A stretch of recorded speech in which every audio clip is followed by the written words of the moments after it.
Welcome to the Journey Success Stories podcast. I'm Jennifer Sheffel, your host today, and I am with Jeff Schwegman. He is the president of Sunshine Cleaners. Welcome, Jeff. Hello, thank you for having me. So today we are going to be talking about his business, the journeys to business ownership, challenges, best practices, and really a peek into what is it really like to own and operate a business. So if this is your first time to this show, welcome.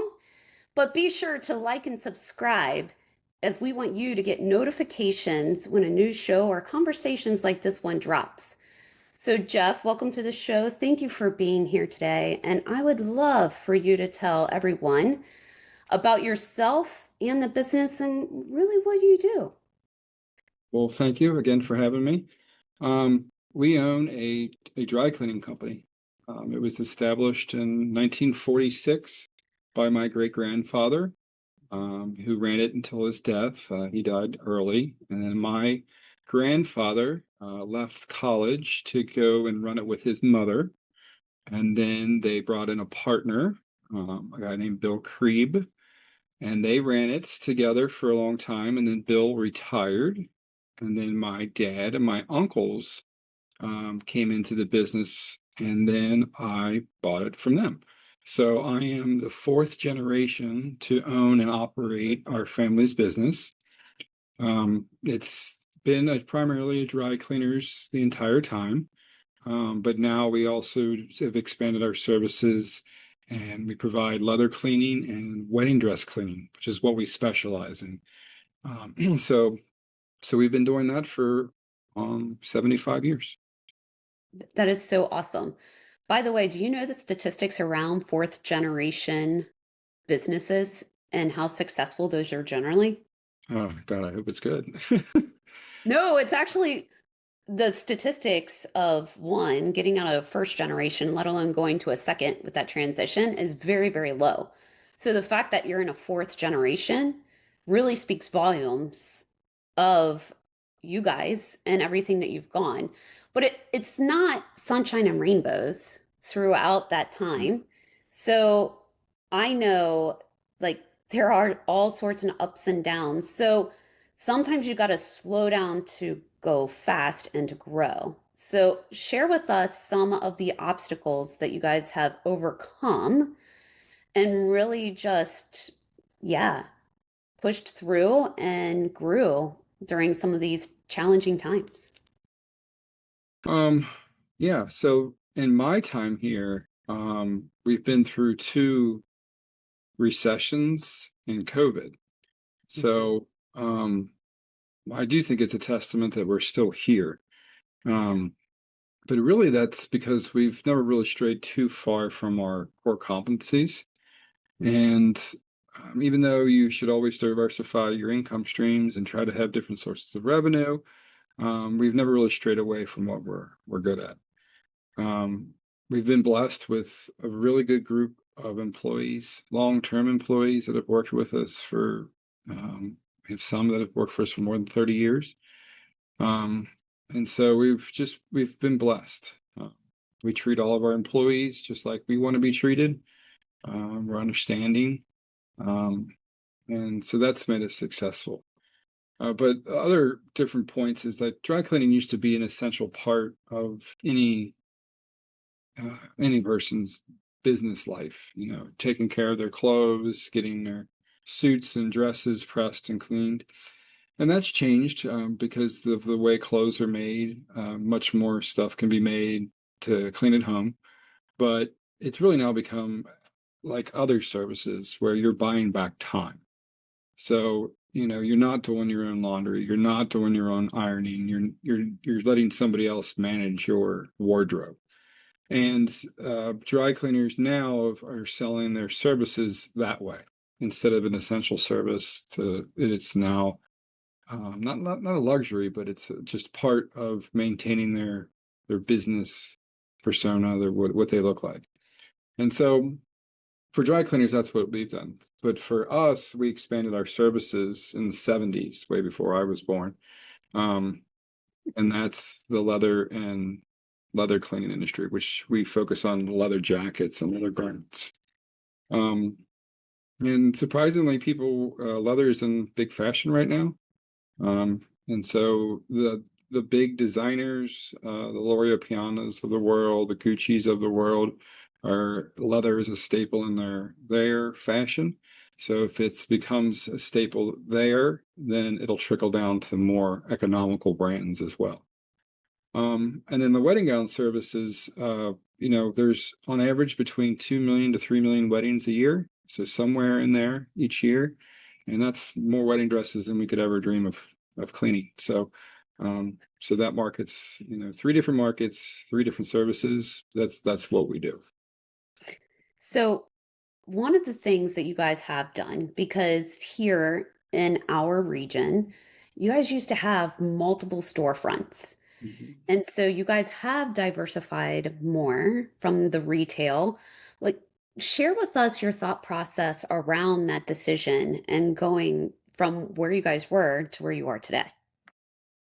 So yeah, at one time, regular dry cleaning services, um, um, were the biggest part of our business. We had 6 stores at one time, or various times. We had route services to people's homes, and that was a big mix. But as our wholesale services, where we provided the specialty services to other dry cleaners, grew, then we started to close stores as leases came due, or we sold buildings off as people acquired to buy our properties. And then because we never wanted to rob Peter to pay Paul. If we were taking wholesale specialty work in from a dry cleaners and we opened up a store next to them, well, then they weren't going to give us the leather cleaning. And so it was kind of like we backed out of one industry as a big player and increased in another. And that allowed us to also diversify our services. Yes. So share with us, how's that impacting your business going from that model to this new Well, it was really scary. one? It's when you have multiple locations, all of them bringing in different revenue, and then all of a sudden they're gone. It was a big change. And as we transitioned out of it, it affects your cash flow because it's sold off portions and that money's gone. But once we weren't running retail hours, opening at 6:30, closing at 8:30 at night, there's always people that get sick or call in, and you're not doing those things anymore. You're not running to multiple stores each day to do maintenance and deliveries. That got really nice real quick. So we are open 24 hours a day because of our websites, but we limit down the hours that we actually perform customer service work with the clients. So, Yeah. So, what was your head count or your employee count from going that retail side to where you kind of are today? um, we've always floated between about 25 to 40. And when we had the stores, we would have been closer to like 44, 45 people. Okay. Um, Now, when I first started here in early 2000s, and we had all of the locations running, we had like 55 employees. But I really wasn't managing or in charge of that. I was just an employee back then. And, and so there was a lot of people. I mean, the Christmas party was big, Yeah. a lot of paychecks to hand out. Um, but now here at our one location that we run now, we're usually between 28 to 35. Right now we have 28. And as it gets busier, we'll hire more people. Um, and then we'll take more people with us through the season. But we usually carry 28 equivalent full-time employees. Okay. So Excellent. So, where do you see the business long term?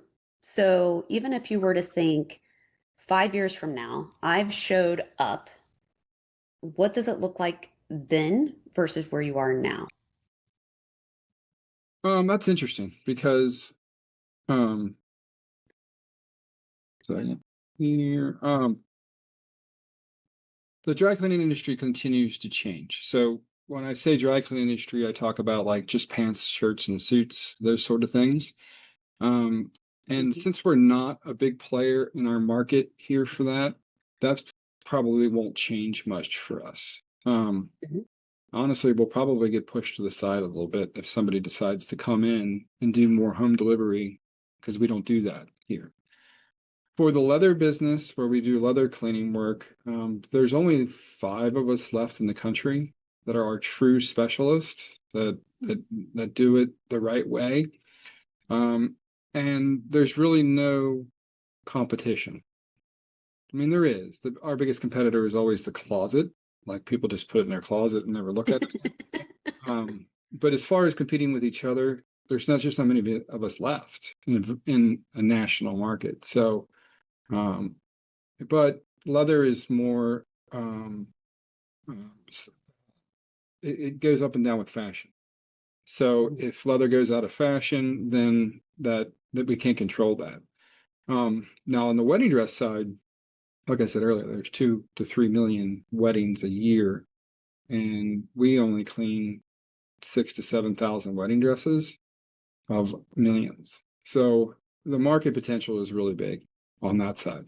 And that's really a matter of how far do we want to take our own marketing efforts to get ourselves out in front of people.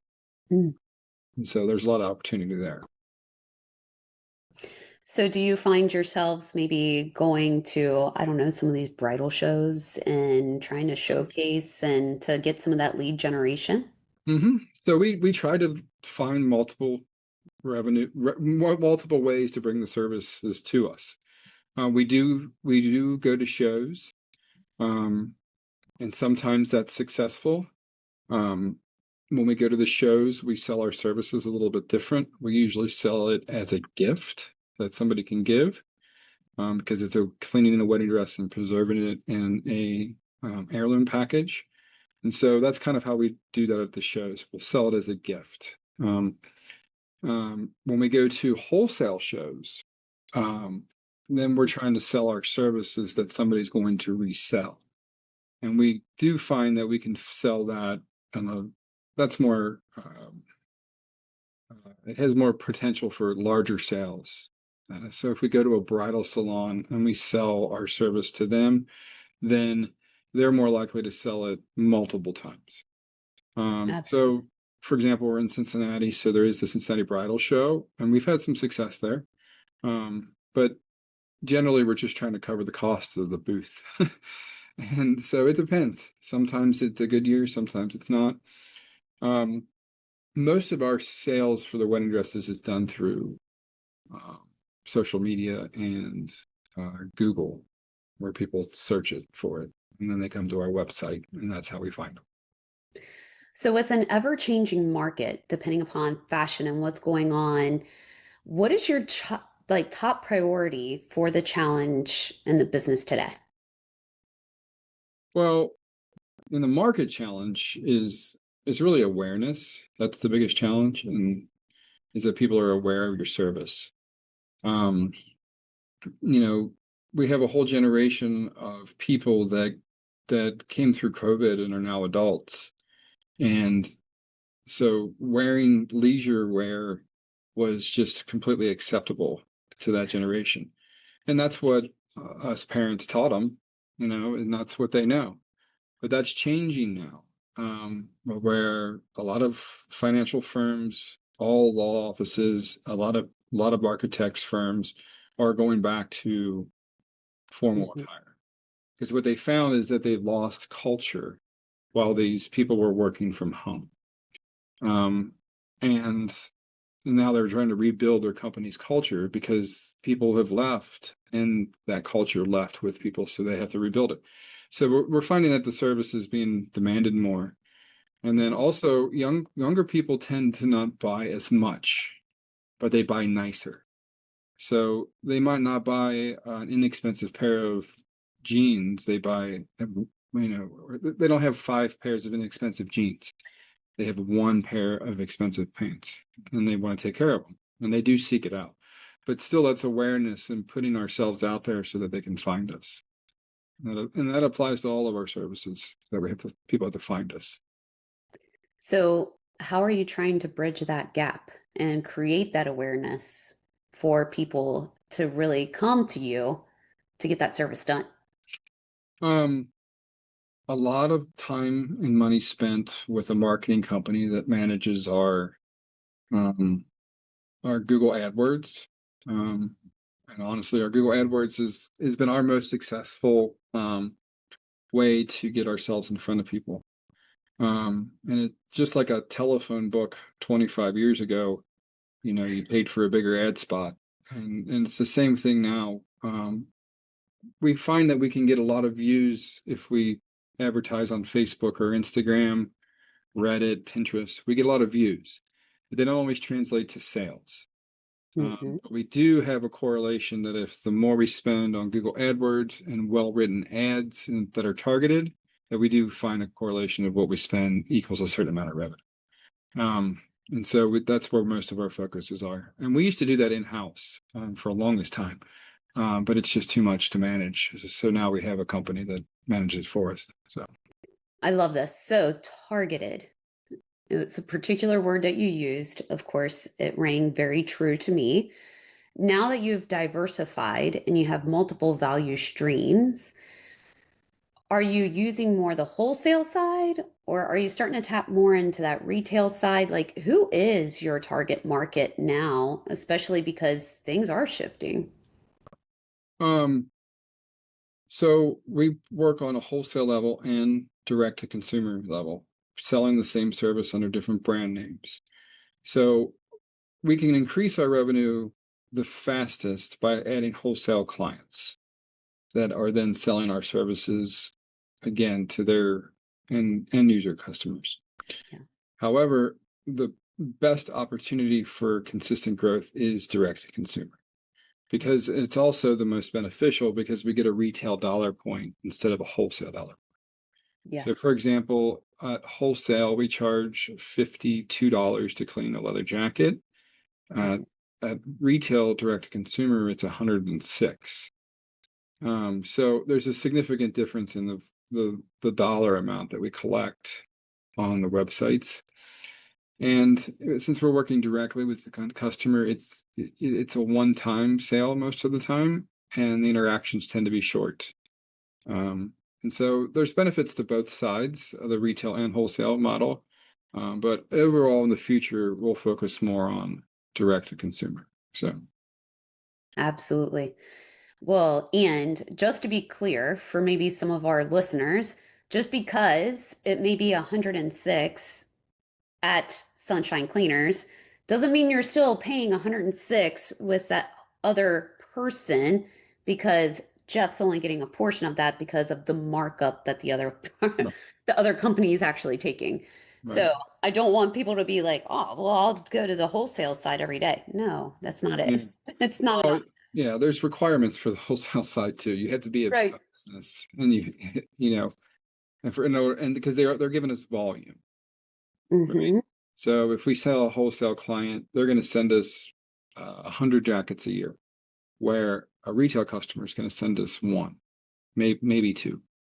And, so there's a big difference, and it's just like any wholesale model. The more you buy of widgets you buy, the bigger discount you get. So, Yeah. uh, and that's the same way that we approach that. Um, but it's true. Our biggest customers get the biggest discounts. So, Yeah.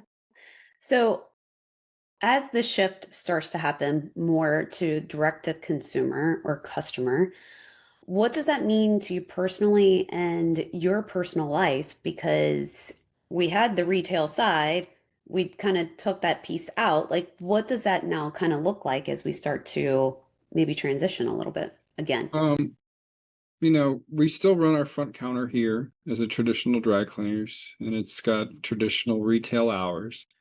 But if we didn't have that, the difference is that we could start work at 6, and if we were done at noon, we could go home. And because the website can be answered, the questions can be answered from anywhere. So we don't necessarily have to be in shop. We have to be in shop to do all the work, but we don't have to be in shop to answer customers' phone calls and emails anymore. So it does allow for a lot better lifestyle for my client services team. Like her name is Amy. So if she wanted to go home at noon, she just grabs her laptop and her cell phone and goes home and logs back in. Um, and so it does make a big difference when you're working as a .com, selling your services that way. And that probably is the future. At some point, it'll probably be all we do at some point. Absolutely. So there's a particular thing that's going on this week. It's Cincy AI Week. Oh, So as I start to think about the digital and how things are just exponentially different than 40 years ago, and how we start to bridge into the future, how are you guys leveraging AI and some of these other really cool tools, uh, especially on that .com side? so that's a couple different ways. So first, I'll give you the general way that's real simple. Excellent. So AI allows our client services team to write better. Mm, AI can't write about the buttons on a leather jacket, right? Because it's a very specific and odd thing, right? But we can now make sure that our grammar is correct, that the sentence structure is correct, that it sounds professional, and it does aid as a tool. And they are able to answer questions faster and more efficiently. Okay. yeah. And I do like that part. Um, I write blog posts and article posts, and I use it to check my spelling and to check my grammar and to make sure that what I wrote is coherent. I think it's a great tool. Um, but in the technology side, our point of sale software is industry specific, so it's for the dry cleaning industry.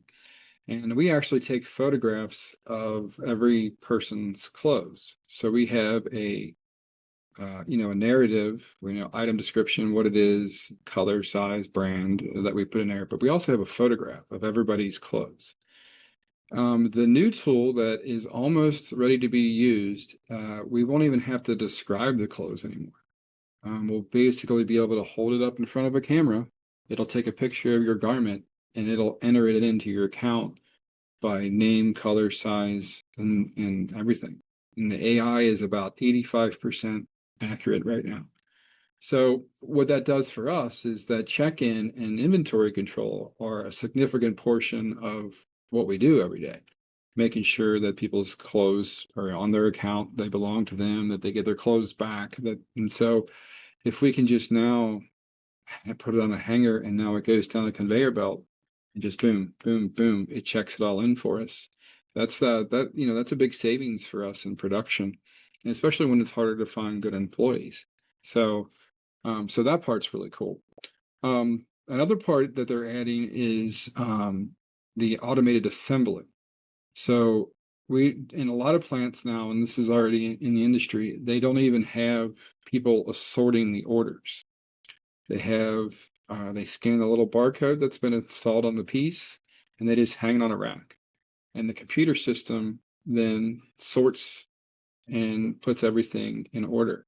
The AI is contacting customers and asking them if they have a pickup for the next day for their routes. And so it's sorting and putting everything into order. And then the automated assembly system assembles it based off of that intelligence. And it's pretty, we don't have it because we're not big enough for it, but there's shops like in Indianapolis that has one that's just, it's unbelievable. It takes the place of about 17 people. Uh, Wow. yeah, it's a lot. It's a significant thing. And that operation in Indianapolis is very large, but so they would have a lot of people. But it's fascinating just to watch how it just puts everything together. But what it does is it allows you to spend more time on making sure like the customer's goods are done correctly because you're Mhm. not spending the labor hours on putting the orders back together and putting them in a bag and putting them in alphabetical order for the front counter pickup. Now you're spending all the time cleaning and pressing clothes, which is really what we want to make sure is done the best. So AI That is all is over amazing. the dry cleaning industry now. So That's way cool. So, at what point do you guys have to, or is this a part of your future as you look at the indie location as maybe a model for the future? Are you thinking 10 years out, 5 years out, or are you thinking um, I don't think our dry cleaners will ever grow. I mean, I shouldn't say it, never, but we don't focus on growing the dry cleaning portion of our business. So we're just the neighborhood dry cleaners, and Yeah. so we won't get big enough for that.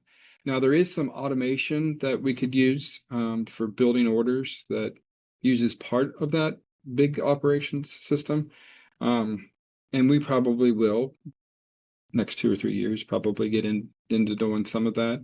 We will use the automated mark-in system that is AI driven. We will use that Yeah. because it also works off of it's a trigger point. So if you hang the garment in a certain window, it automatically also does photography front and back. And so inventory control is really important part of our business. So if we take in a customer's $10,000 wedding dress, you better be sure that we want pictures of front and back of the bottom of if there's any damages that happened on the wedding day, that kind of thing. So we want to make sure we get good photography. And so the software is being driven so that AI can be a part of that software. So That's really cool. yeah. So I know in discussions before that you get to travel a lot. Hmm. And so share with us a little bit of some of those travels because like the Indy location, for example, and getting that peek into the future of the probability of what can be.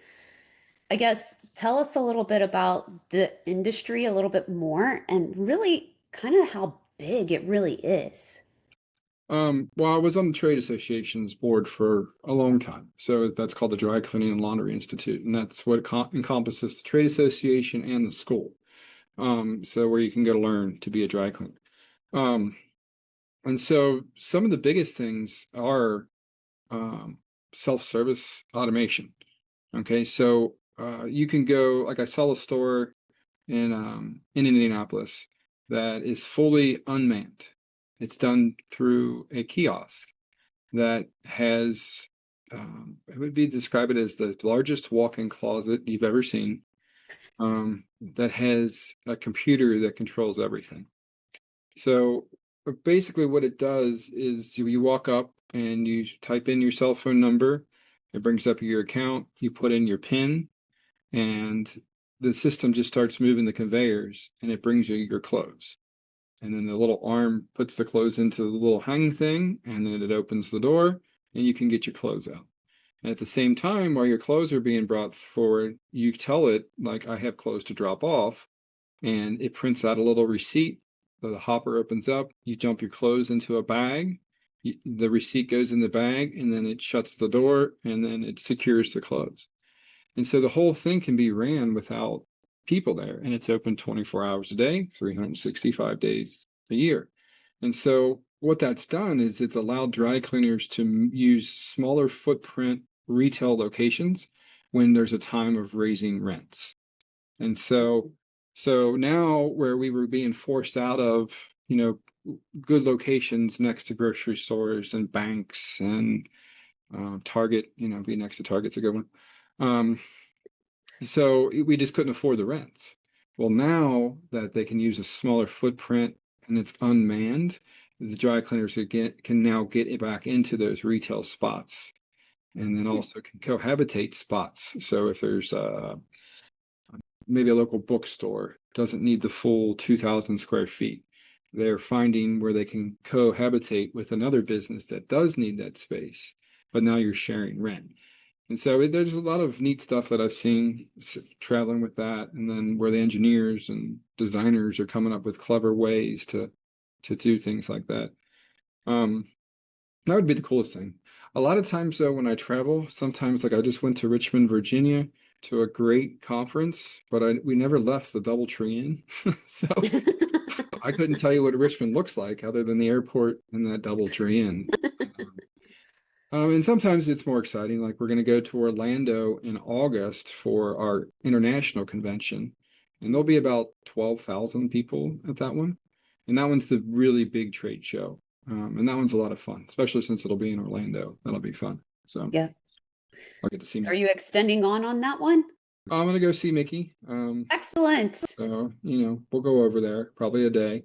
Um, and then since it's in Orlando, there's all the other things to do. The last one was in Las Vegas, and so there's always fun stuff to do in Las Vegas. So, um, Yes. So this one will be actually combined as a family trip. hopefully, hopefully, yeah. Excellent.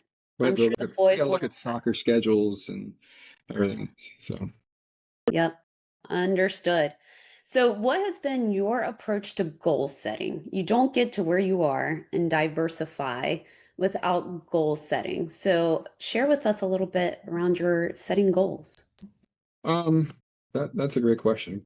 I actively do create 90-day blueprints, so 3 month. I do create yearly goals, and I do create 3-year goals and stretch goals. Yes. Um, it's something that my uncles and my dad instilled right from the start when I was here, when I first started here. And sometimes it's on fancy fill out the form blueprints that I hang on the wall. Other times it's just in a legal pad that we're working through. But I do really feel like planning and goal setting is important. You have to hold yourself accountable to your business to make sure that you're growing. Um, and the only way to do that is to set goals. And I really do feel like if you don't write things down, then they will never come to fruition. Um, so I do try to write things down. And then I participate in management groups and cost groups that also hold you accountable to those things. And so generally, I always try to build a blueprint that contains mostly work-related items, but also personal stuff too. Yeah. If I want to lose 5 pounds or something like that, make sure to include that in there because it really is part of your workday. Like if you're trying to lose weight, what you eat at work matters. So Hmm. make it part of your goal setting. Absolutely. So, what if I said that out of the US population, only 3% of business owners actually write down their goals? But ironically or not, 98% of those individuals also have the world's wealth. So, writing things down is very instrumental because there is a direct correlation to the world's wealth. So, again, 3% is writing the goals down. They own 98% of the world's wealth. So there's a lot to be said within that. 27% have verbal goals and don't write it down. So if we think about, hey, writing it down and committing to it is a whole nother level. So, Jeff, who actually holds you accountable to your goals, dreams, aspirations, and what you're wanting to do? Um, well, I hold myself accountable first. But for business wise, I do have a consultant that I work with. Yes. Um, and I report to them every 2 weeks.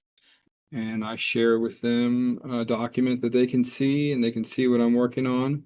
And they are holding me to that. And it's a pass fail. If I now have 98% of what I try to accomplish in a quarter, I think that's pretty successful quarter because you're always dealing with the things that just come up.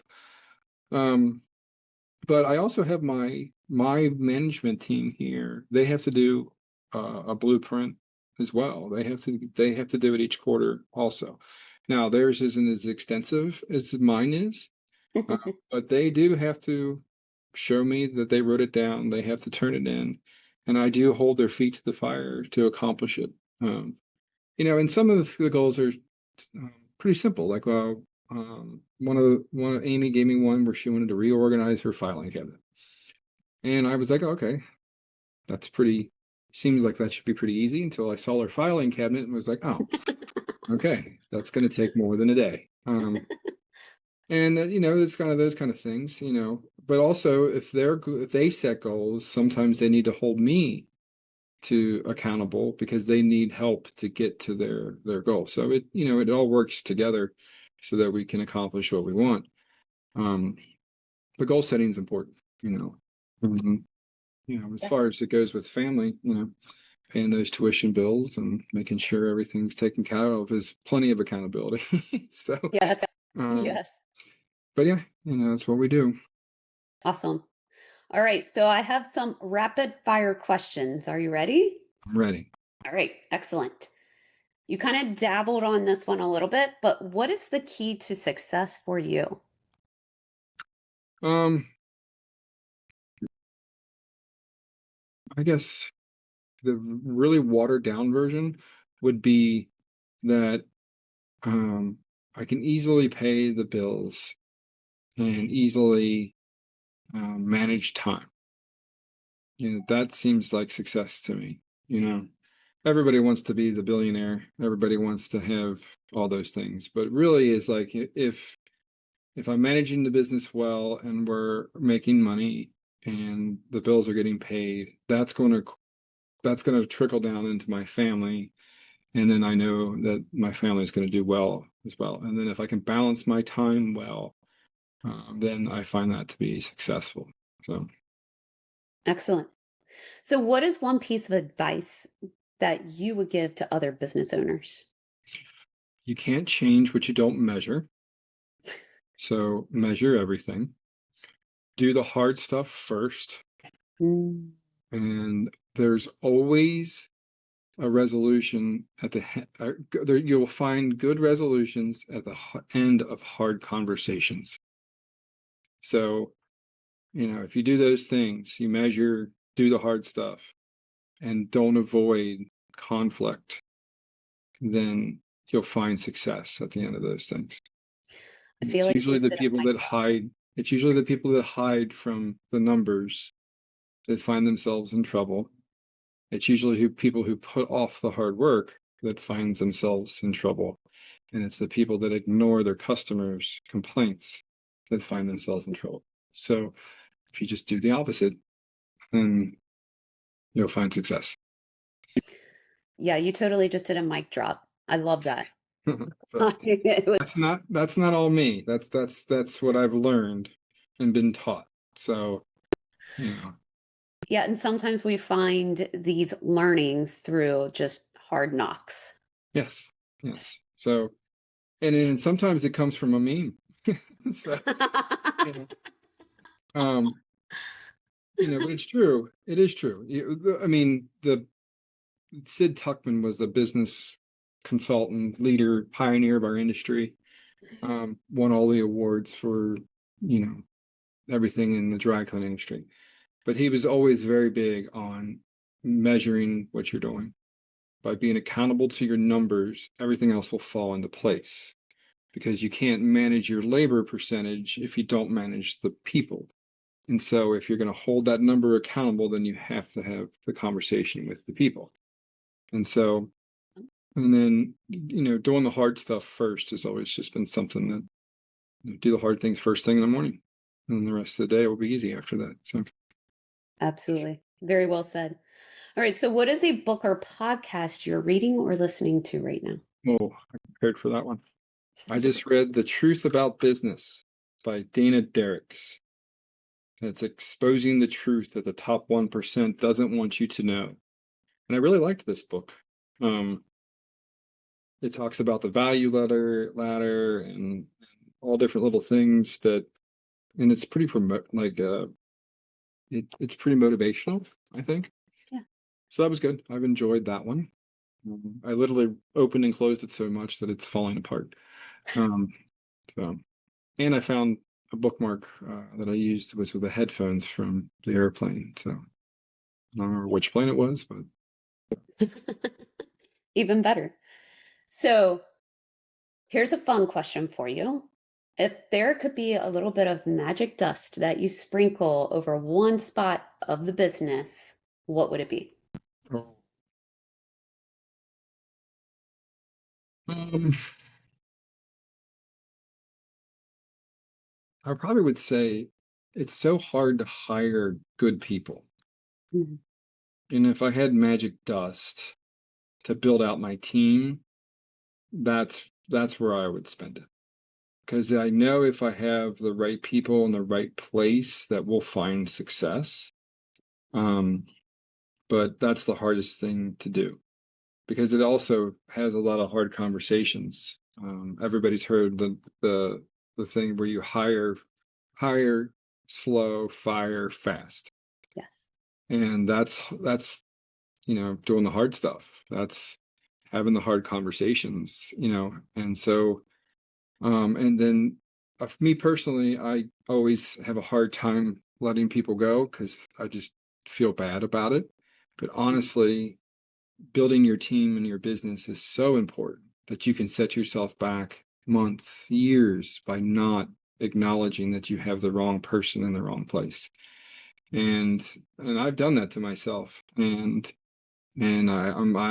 a big believer now that you hire slow and fire fast. And there's so many tools now with like Indeed products out there that you really can hire well. Um, I haven't had a hard time hiring people. I do have a hard time getting people to stay for more than 6 months. Hmm. Um, and it's because we have a lot of labor jobs. But our management team tends to stick around. And so, um, that's what I would do is that if I had magic dust, that's where it would go. Because I know then if I have the right people in the right place, we're going to turn the product out the right way. And then we could easily just start trying to push our sales more and it would get done the right way. So, Right. So, what is most inspiring to you today? um, so as far as work, it is inspiring to watch how we can take a dry cleaning business and turn it into a .com. Uh, Mm, I never thought that it would work.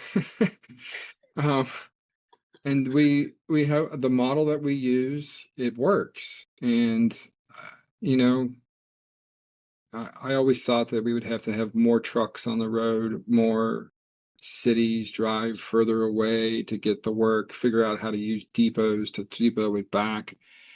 And now it's just a matter of if we write some good blog articles and address people's questions and turn them into blog posts, put a little bit of that Google ad dollars behind them, and then their sales. And that to me that gives me hope that the business will carry on a lot longer because we're embracing, how people shop now.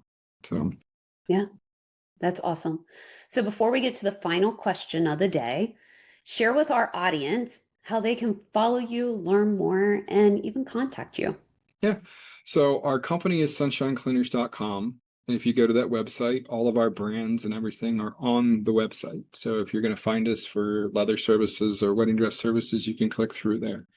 Our direct to consumer website is leathercareusa.com. Just go to the website and you can order from there. Our direct to consumer wedding dress website is called happily ever after preservation.com. All of that can be found at our company homepage, which is sunshinecleaners.com. Lots of brand names. You can always email me directly. My email address is jeff@sunshinecleaners.com.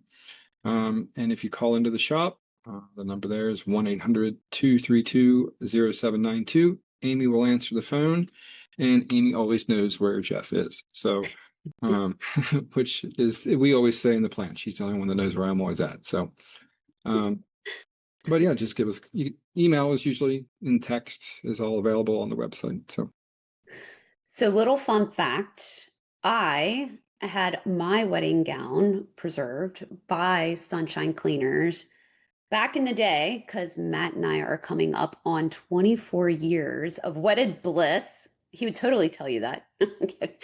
And so it's definitely well worth getting those gowns preserved because you just never know. And so having that memory and having that box, I still love, and I know exactly where it's at in our storage room, and I still have it. So thank you for that.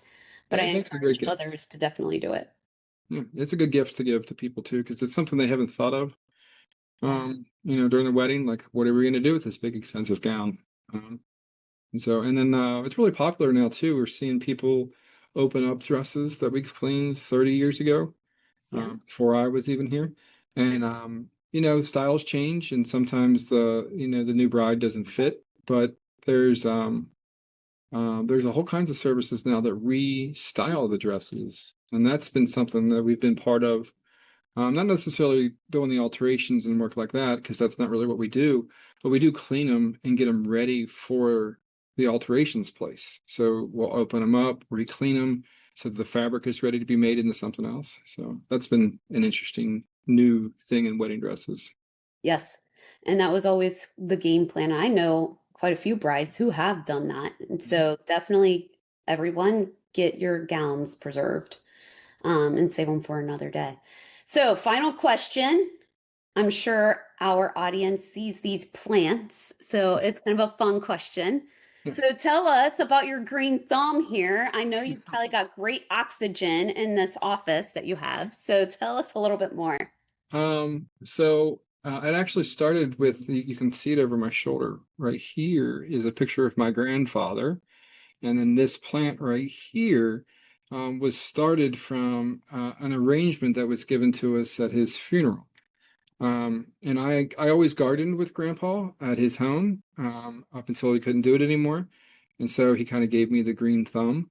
And so when somebody gave us that arrangement at the service, I kept it, took it home, and I just kept that one plant alive. And then I had an employee here that also had a green thumb, and she's her name's Candy, and she's since retired. But she taught me how to propagate plants. And so now that one plant I've given to probably 50 people. I traveled with them in my suitcase, like little cutlings in my suitcase to take them to friends. And I've given them to my cousins and my sisters and my dad. And then it expanded out, so I got different ones now because, when you buy one plant, why not have 30? Um, and so yeah, I enjoy it. I during COVID, and after COVID, when we were on Zoom constantly, I used to fiddle with my plants while I was standing there listening to all these things. And that's kind of really why there's so many, because I would turn my camera off and plant things. And so, but now they're part of my office. They're in the break room, which is out in the other room there. My employees take them home. They'll come in and say, "Hey, I want a plant," and we get them one, give them to them. So it's been fun. Well, thank you for sharing that little tidbit and having fun with me today. This was a great conversation. I really enjoyed hearing your story as well as the future, because it's something that we just don't really think about. So I find it very fascinating. So thank you for sharing. Thank you for having me. This has been fun. Yeah. So also, I encourage all of you who are watching, save the show, come back, watch it again, because Jeff really did have some great insights, and I loved his mic drop, and his enthusiasm for the business. So don't forget to like and subscribe to the channel so you can get notifications every time we have a new conversation drop, just like this one. And thanks to everyone who joined us today. And a special thanks, of course, to Jeff for being with us. We really, really appreciate it, and we appreciate you. Thank you. Thank you so much.